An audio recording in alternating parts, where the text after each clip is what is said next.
Move over grass-fed. Someday, hemp-fed might be the new buzzword for livestock diets.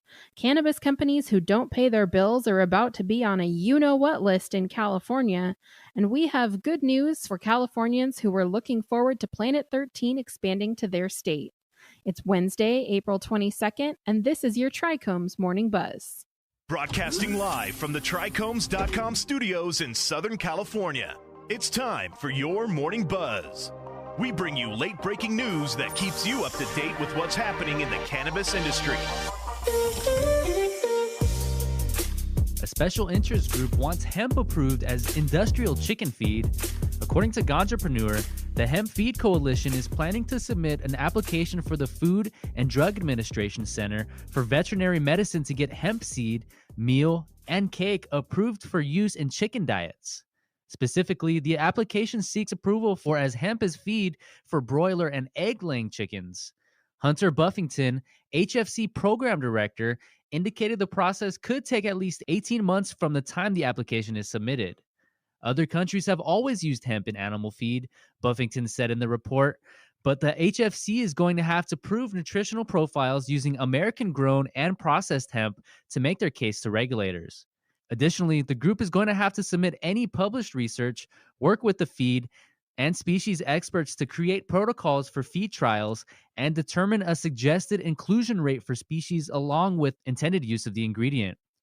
Buffington told Feed Navigator that the organization is currently working with Colorado State University on a study for hemp seed meal and cake feed for lambs, and have plans to work with Minnesota State University on a study using hemp as swine feed, and the University of North Dakota on a trial with beef cattle.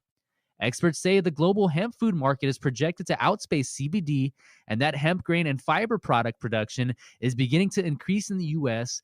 following the passage of the 2018 Farm Bill.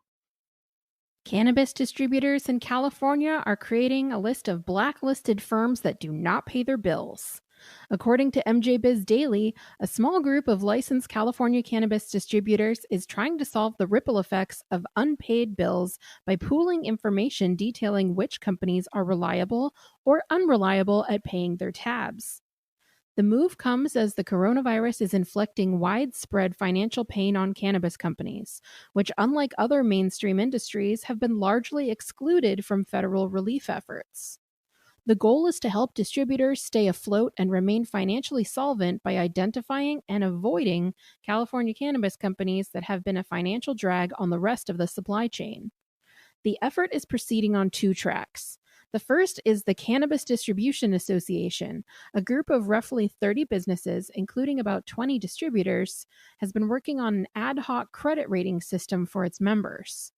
Second, Todd Klaparis, founder of Desert Hot Springs-based distributor Hardcar, has been recruiting a fraction of the roughly 1,000 licensed distributors in California for a new crisis alliance aimed at helping a select few companies survive the coronavirus pandemic through information sharing and logistical support.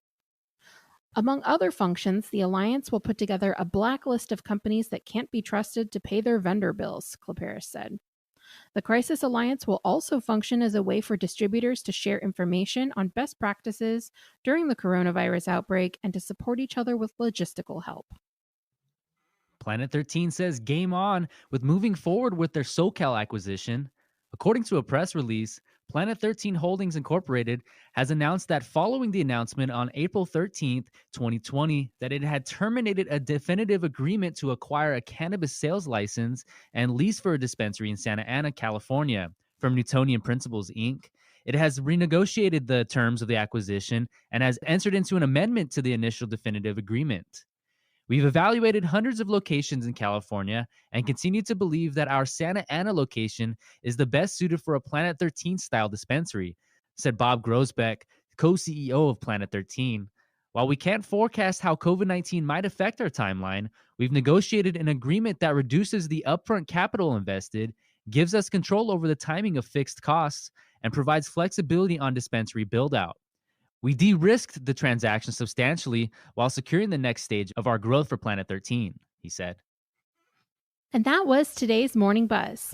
Come see what industry professionals are saying and join the conversation with the cannabis community at TRICHOMES.com. Our beta is now open, so be sure to sign up. It's free. And be sure to keep up with us on all social media platforms. You can also subscribe to our podcast and the Trichomes YouTube channel for daily content. My name is David Fortin. And my name is Allison Ben-Yehuda. Take care.